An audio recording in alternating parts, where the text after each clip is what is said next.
1.100 ocupacions per a 3 mesos. Este és el resultat de la posada en marxa de 12 nous projectes de millores de carreteres en 60 municipis de València, que beneficiarà a més de 700.000 valencians. La Diputació té 2.000 quilòmetres en carreteres y la obligación es hacer inversiones de este calibre, ¿no? Entonces, yo estoy contento, el alcalde está contento y el ciudadano, que es lo que importa, es el que tiene que estar contento, porque si no, eso no tendría sentido.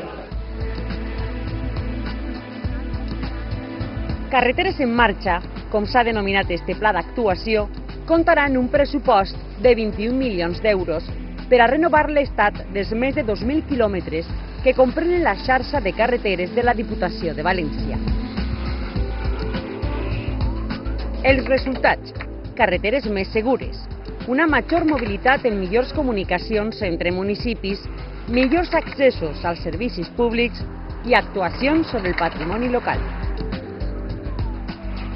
Es un paquete importante, primero en el ámbito de los beneficiados, los 700.000 valencianos y valencianas que van a beneficiarse de mejorar su red de carreteras y, por lo tanto, mejorar sus accesos a servicios públicos, mejorar sus accesos y, por tanto, la competitividad de este territorio y, sobre todo, crearán 1.100 empleos durante 3 meses.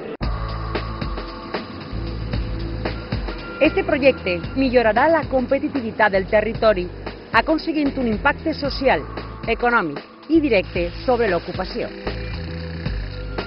La demarcación de Villar del Arzobispo, que incluye muchos pueblos allí en la serranía, la verdad es que va a quedar muy mejorada gracias al refuerzo de firme que se va a hacer en este programa. La Diputació, que actuarà en tots els racons de la província on hi hagi un tram de carretera en mal estat, presta especial atenció als pobles amb menys recursos.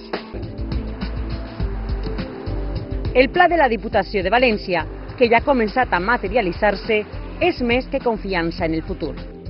És inversió real en ocupació i confiança en el futur.